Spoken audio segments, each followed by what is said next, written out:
जय हिंद, जय भारत। नमस्कार दोस्तों, मेरे प्यारे बड़े बच्चों, कैसे हो? मैं उम्मीद करता हूं कि आप सभी स्वस्थ होंगे और अपनी पढ़ाई में व्यस्त होंगे। तो चलिए दोस्तों, अब आज की क्लास में हम एक नया टॉपिक पढ़ने वाले हैं, मेंसुरेशन का। पिछली क्लास में अभी तक हमने समचतुर्भुज और समांतर चतुर्भुज के क्वेश्चन को प्रैक्टिस भी कर लिया और कंसेप्ट भी और थ्योरी भी हमने अच्छे से समझ लिया। ठीक है, तो आज की क्लास में हम पढ़ने वाले हैं एक नया टॉपिक, एक नया अध्याय। ठीक है ना, वो होगा समलंब यानी कि ट्रेपीजियम। ठीक है, तो आज का जो टॉपिक होगा दोस्तों वो होगा समलंब।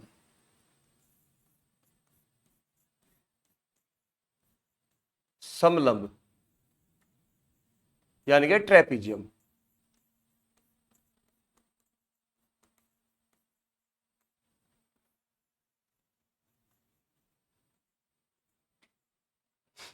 ठीक है दोस्तों, तो सबसे पहले दोस्तों मैं प्रभात कौशिक आप सभी का आपके अपने परिवार डिस्कवरी स्टडी सर्किल के यूट्यूब चैनल पर आप सभी का हार्दिक स्वागत करता हूं। ठीक है, तो इसी के साथ आज का जो नया टॉपिक हम शुरू करने जा रहे हैं वो है दोस्तों समलंब। देखिए, यानी कि ट्रेपीजियम। दोस्तों ट्रेपीजियम एक ऐसी आकृति होती है, एक ऐसा चतुर्भुज होता है जिसमें केवल और केवल एक पेयर समांतर होता है। एक पेयर यानी कि भुजाओं में, चार भुजाओं में से केवल एक पेयर समांतर होगा। बाकी दो भुजाएं, जो बाकी दो भुजाएं बची यानी कि साइड बची, वो जो साइड होगी वो बराबर हो भी सकती है और नहीं भी। देखिए मैं आपको आकृति दिखा देता हूं कि समलंब की आकृति कैसी होगी। देखिए दोस्तों,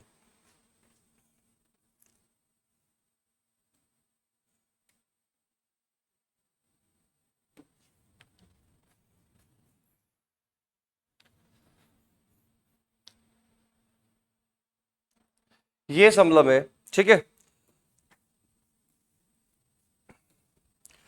अगर ये वर्टेक्स ए है, अगर ये वर्टेक्स यानी कि शीर्ष ए है, तो ये वर्टेक्स क्या होगा? बी यानी कि शीर्ष बी, और ये वर्टेक्स सी, और ये वर्टेक्स डी। ठीक है, तो आपको दिखाई दे रहा होगा कि इसमें जो ए बी है वो डी सी के क्या है? पैरेलल है। ए बी पैरेलल है किसके दोस्तों? डीसी के पैरेलल है। ठीक है ना, तो वो समलंब एक ऐसा चतुर्भुज होता है जिसमें केवल दो भुजाएं एक दूसरे के समांतर होती है। दो भुजाएं केवल एक दूसरे के क्या है दोस्तों? समांतर है। बाकी दो भुजाएं एक दूसरे के बराबर हो भी सकती है और नहीं भी, यानी कि एडी इस बीसी के बराबर हो भी सकता है और नहीं भी। क्लियर हुई बात? ठीक है, तो मैं ये कह सकता हूं कि पहला पॉइंट क्या लिख सकता हूं उसके लिए कि नंबर एक, कि समलंब, समलंब में, समलंब में भुजाओं का केवल एक पेयर, केवल और केवल एक पेयर, एक पेयर यानी कि एक जोड़ा, एक पेयर समांतर होता है, समांतर होता है। कहने का मतलब यह हुआ कि ए बी पैरेलल होगा किसके? डीसी के। पैरेलल होगा दोस्तों किसके? डीसी के। ठीक है, दूसरा पॉइंट क्या बना? दूसरा पॉइंट दोस्तों ये बनेगा कि बाकी दो भुजाएं, बाकी शेष दो भुजाएं, बाकी शेष दो भुजाएं, बाकी शेष दो भुजाएं एक दूसरे के, एक दूसरे के बराबर, बराबर हो भी सकती है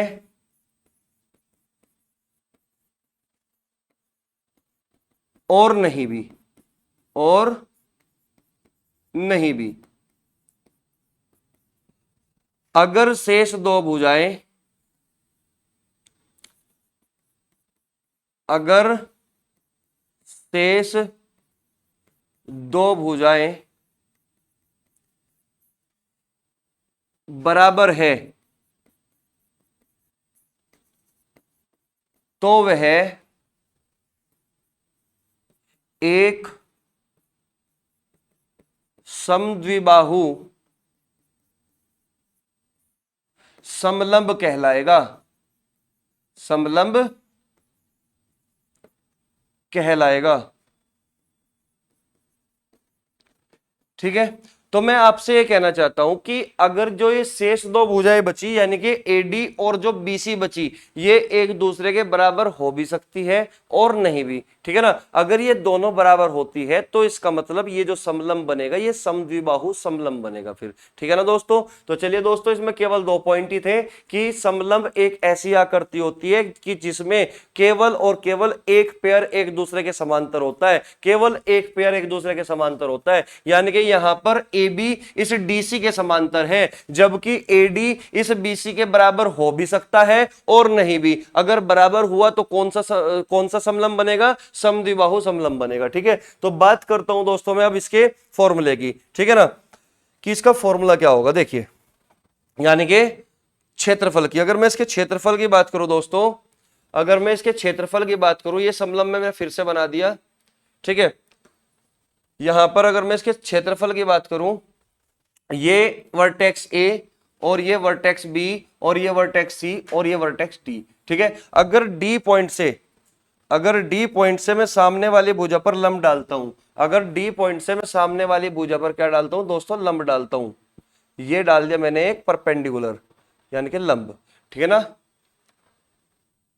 ये मान लो ये पॉइंट कौन सा हो गया? ये DM यानी कि ये M पॉइंट हो गया, ठीक है। अगर मैं इस समलंब के क्षेत्रफल की बात करता हूं तो दोस्तों समलंब का जो क्षेत्रफल का फॉर्मूला होता है, केवल एक ही याद रखना है आपको, एक ही फॉर्मूला होता है कि 1/2 समांतर भुजाओं का योगफल गुणा उनके बीच की लंबवत दूरी, ठीक है ना।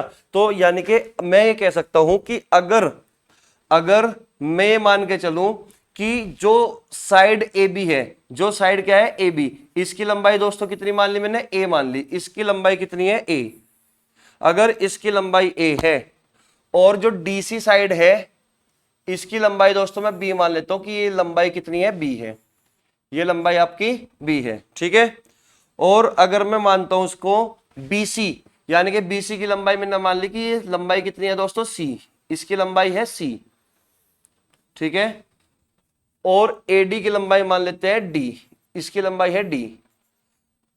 तो अगर मैं बात करूं समलंब के क्षेत्रफल की, एरिया ऑफ ट्रेपीजियम की, तो यानी कि क्षेत्रफल क्या बनेगा? क्षेत्रफल यानी कि एरिया, एरिया का जो फॉर्मूला बनेगा, एरिया बराबर 1/2, एरिया बराबर 1/2 समांतर भुजाओं का योगफल, यानी कि AB प्लस DC, ठीक है। समांतर भुजाओं का योगफल गुणा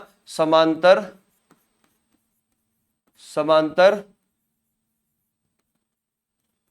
भुजाओं का योगफल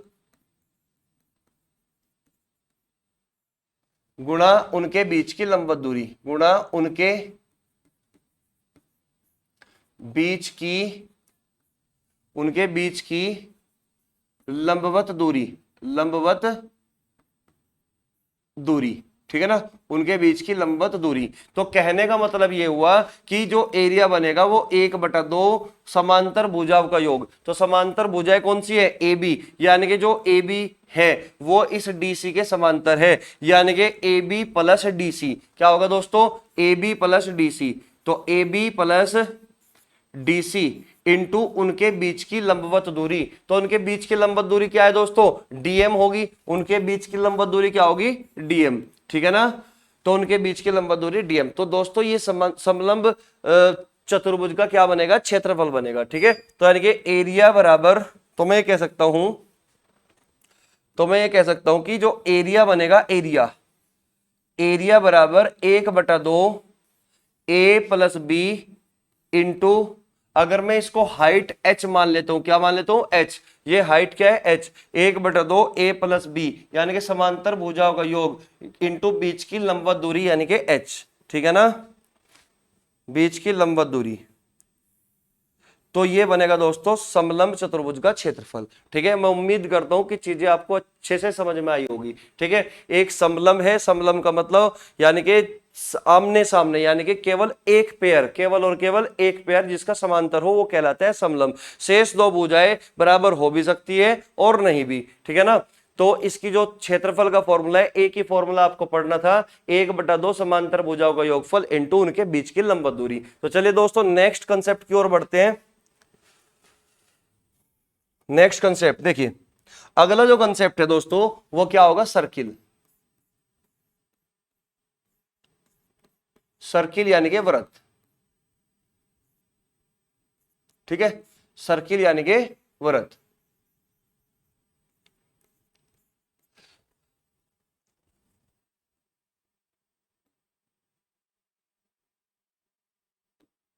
देखिए मान के चलिए एक सर्किल है, ये एक सर्किल है जिसका सेंटर ओ है, जिसका सेंटर क्या है दोस्तों, ओ है, ये इसका सेंटर हुआ ओ, ठीक है।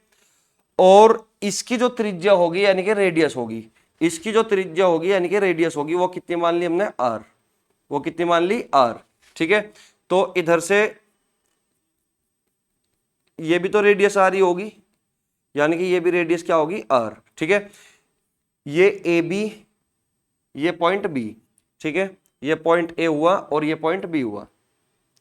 तो मैं ये कह सकता हूं दोस्तों कि सर्किल का मतलब यानी कि वृत्त का मतलब जिसका एक, जिसमें एक केंद्र ओ हो और ये ओ बी क्या बनेगी, इसकी त्रिज्या, और ये ए ओ क्या बनेगी, इसकी त्रिज्या। यानी कि मैं ये कह सकता हूं कि ये जो ए बी बना ये इसका व्यास बनेगा यानी कि डायमीटर बनेगा। तो यानी कि सबसे पहला पॉइंट अगर मैं बात करूं कि डायमीटर क्या होता है, डायमीटर, डायामीटर, डायमीटर बराबर यानी कि व्यास, डायमीटर को हम क्या बोलते हैं हिंदी में, व्यास। तो व्यास बराबर होगा 2 गुना त्रिज्या, 2 गुना त्रिज्या यानी कि रेडियस, 2 गुना त्रिज्या, यानी कि त्रिज्या का डबल ही व्यास कहलाता है। यानी कि अगर डायमीटर यानी कि व्यास को मैं डी से रिप्रेजेंट करूं तो डी बराबर क्या होगा, 2 इंटू आर, त्रिज्या कितनी है, 2 इंटू आर, यानी कि रेडियस 2 इंटू आर। तो डी बराबर क्या होगा दोस्तों, डी बराबर होगा 2 इंटू आर, ठीक है ना। तो किसी भी वृत्त का व्यास उसकी त्रिज्या का डबल होता है, किसी भी वृत्त का व्यास उसकी त्रिज्या का क्या होता है, डबल होता है। या फिर मैं ये भी कह सकता हूं कि किसी वृत्त की त्रिज्या उसके व्यास की आधी होती है। मैं मानता हूं कि ये सब चीज आप पहले से ही जानते हो, ठीक है ना। अगर मैं बात करूं दूसरे पॉइंट की, दूसरा पॉइंट होगा दोस्तों हमारा क्षेत्रफल की, कि वृत्त का जो क्षेत्रफल होगा एरिया होगा। तो दोस्तों एरिया का जो फॉर्मूला होता है वो क्या होता है, पाई आर स्क्वायर, क्या होता है, pi R square, pi R square, ठीक है ना, पाई आर स्क्वायर। तो ये हुआ दोस्तों क्षेत्रफल का फॉर्मूला, कि किसी भी वृत्त का अगर आपको क्षेत्रफल निकालना हो तो क्षेत्रफल का फॉर्मूला क्या होगा, एरिया का फॉर्मूला क्या होगा, वो होगा पाई आर स्क्वायर, ठीक है ना, समझिए। तीसरा जो पॉइंट है दोस्तों, तीसरा पॉइंट बहुत ज्यादा मोस्ट इंपॉर्टेंट है। तीसरा पॉइंट आता है दोस्तों इसकी परिधि का, यानी कि सरकमफेरेंस का, ठीक है ना। परिधि का मतलब दोस्तों क्या होता है कि वृत्त का एक चक्कर, वृत्त का एक चक्कर उसकी परिधि के बराबर होता है, ठीक है ना, उसकी परिधि के बराबर होता है। परिधि का मतलब क्या होगा, सरकमफेरेंस, परिधि, परिधि का मतलब होता है सरकमफेरेंस।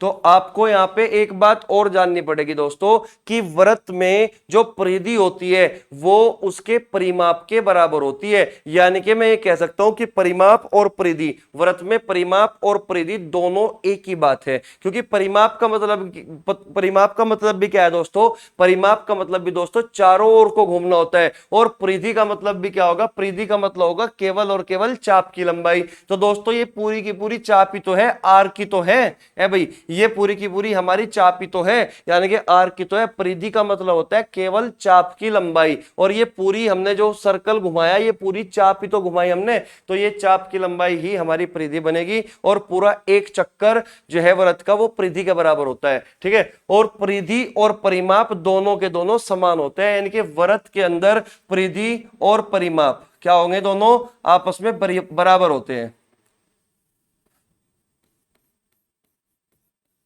परिधि और परिमाप दोनों एक दूसरे के बराबर होते हैं। तो मैं ये कह सकता हूं कि परिधि या परिमाप, इसका जो फॉर्मूला बनेगा दोस्तों वो बनेगा 2 पाई आर, क्या बनेगा, 2 पाई आर, ठीक है।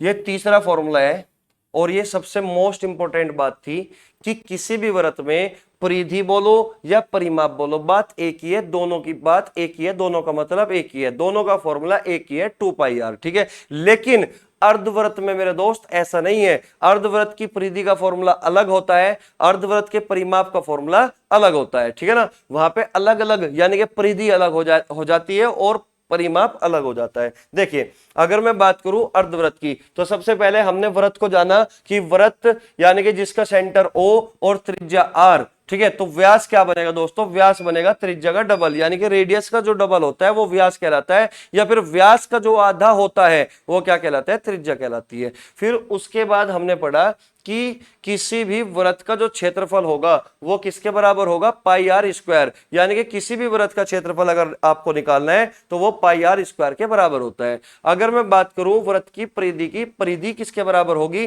परिधि का मतलब परिमाप होता है, यानी कि परिमाप का मतलब भी चारों ओर को घूम जाना होता है, और परिधि का मतलब चाप की लंबाई होती है, आर्क की लंबाई होती है। तो ये पूरा एक चक्कर ही पूरा चाप की लंबाई के बराबर है, और पूरा एक चक्कर 2 पाई आर के बराबर भी होगा, यानी कि परिधि का मतलब पूरा एक चक्कर भी होगा, ठीक है ना। तो चलिए दोस्तों नेक्स्ट कंसेप्ट क्या होगा, अर्धवृत्त के बारे में अगर मैं बात करूं, अर्धवृत्त क्या होगा, ठीक है, समझिए।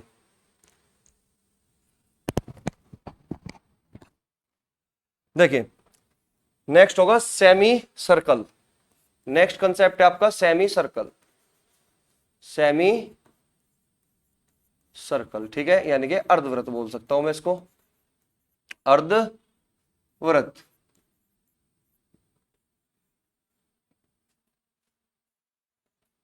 यानी कि पूरे वृत्त का आधा हिस्सा, अगर पूरे वृत्त का आधा हिस्सा है तो फॉर्मूले भी फिर आधे ही आधे होंगे, ठीक है ना। देखिए कैसे, मान के चलिए ये एक अर्धवृत्त है जिसका सेंटर क्या है दोस्तों, O, जिसका केंद्र क्या है, O। तो ये सेंटर O हुआ, और इसकी जो रेडियस बनेगी, ये रेडियस यानी कि त्रिज्या R, और ये रेडियस कितनी, ये भी R ही होगी, ठीक है। तो ये एक अर्धवृत्त है, ठीक है, सेमी सर्किल है। अगर मैं बात करूं इसके क्षेत्रफल की, इसके क्षेत्रफल की यानी कि एरिया की, तो दोस्तों पूरे वृत्त का जो क्षेत्रफल होता है, पूरे वृत्त का जो क्षेत्रफल होता है वो पाई आर स्क्वायर होता है। तो पाई आर स्क्वायर का जो आधा कर दो तो वो 1/2 पाई आर स्क्वायर, क्या बनेगा, 1/2 पाई आर स्क्वायर, क्योंकि ये पूरे वृत्त का हाफ ही तो है, तो क्षेत्रफल भी क्या हो जाएगा दोस्तों, आधा ही हो जाएगा, है ना। अगर मैं बात करूं उसके,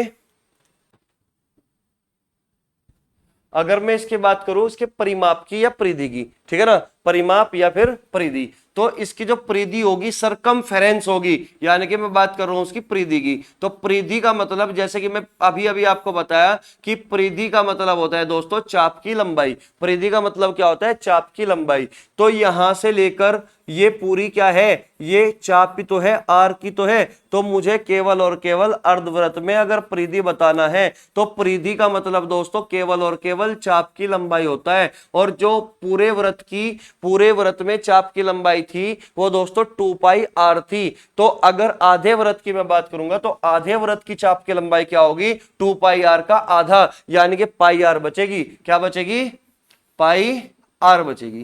क्लियर हुई बात। तो अर्धवृत्त की जो परिधि का फॉर्मूला बनेगा वो पाई आर बनेगा। क्लियर हुई बात, ठीक है। लेकिन अगर मैं परिमाप की बात करूं, उसके परिमाप, तो जैसा कि दोस्तों मैंने अभी अभी आपको बताया कि किसी वृत्त में परिमाप और परिधि दोनों के लिए फॉर्मूला सेम होता है, 2 पाई आर होता है। क्लियर हुई बात, क्योंकि परिधि का मतलब पूरे चाप की लंबाई थी और वही आपका परिमाप बनेगा, तो इसलिए मैंने कहा था कि परिधि और परिमाप पूरे एक वृत्त में समान होता है। लेकिन अर्धवृत्त में ऐसा सीन नहीं होता।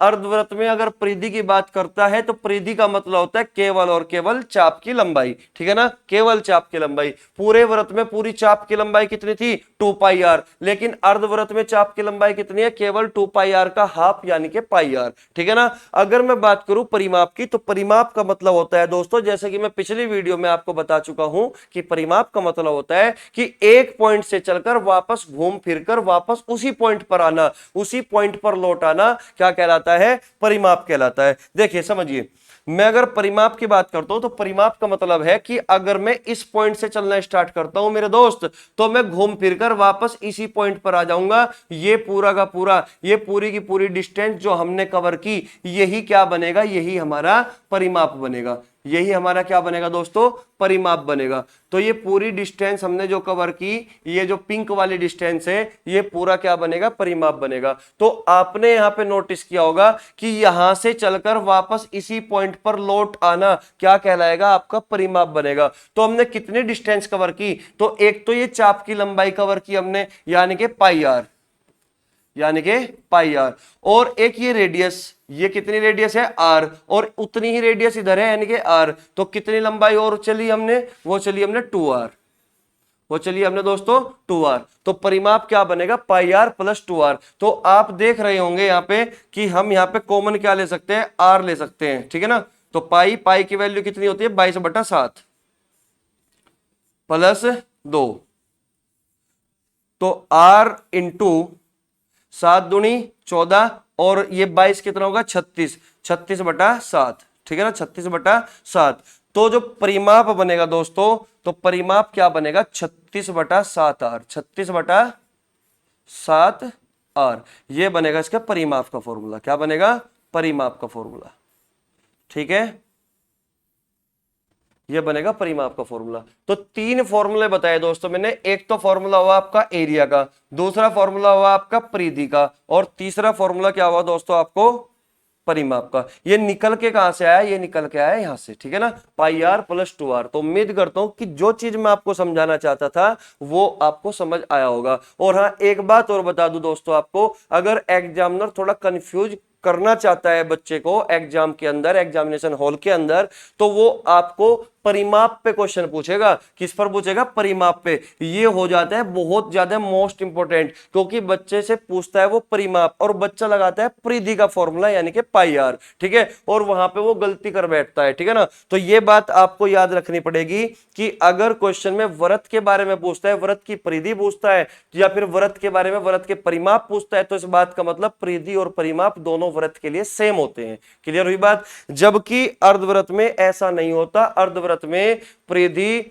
और परिमाप दोनों क्या होते हैं? अलग अलग होते हैं, क्योंकि परिधि सरकमफेरेंस का मतलब केवल इतना है कि चाप की लंबाई, ठीक है, और परिमाप का मतलब है एक पॉइंट से चलकर वापस घूम फिरकर उसी बिंदु पर लौट आना, उसी पॉइंट पर लौट आना। ये क्या कहलाता है? ये परिमाप कहलाता है, ठीक है। उम्मीद करता हूं कि जो चीज मैं आपको समझाना चाहता हूं, जो चीज मैं आपको देना चाहता हूं, वो आप समझ चुके होंगे, ठीक है दोस्तों। तो ये चीज हमने आज की वीडियो में पढ़ा, ये कंसेप्ट पढ़ा, ठीक है। अगली जो वीडियो होगी दोस्तों हमारी, अगली वीडियो में, अगली क्लास में हम समलंब के ऊपर कुछ क्वेश्चनों की प्रैक्टिस करेंगे और सर्किल के ऊपर भी कुछ क्वेश्चनों की प्रैक्टिस करेंगे। उसके बाद हम नेक्स्ट वीडियो में नए टॉपिक को पढ़ेंगे, ठीक है ना। तो दोस्तों चलिए आज की वीडियो को करते हैं हम यहीं पे समाप्त। मुझे केवल ये छोटा सा कंसेप्ट ही आपको समझाना था, यही आपको देना था, ठीक है। और हाँ दोस्तों, एक चीज और, अगर आपको कहीं में भी किसी भी चीज में, किसी भी टॉपिक में या किसी भी क्वेश्चन में कोई डाउट नजर आता हो, तो मेरे से मुझे कमेंट में लिखकर बता दीजिए, और मैं कमेंट अवश्य पढ़ता हूं, ठीक है ना।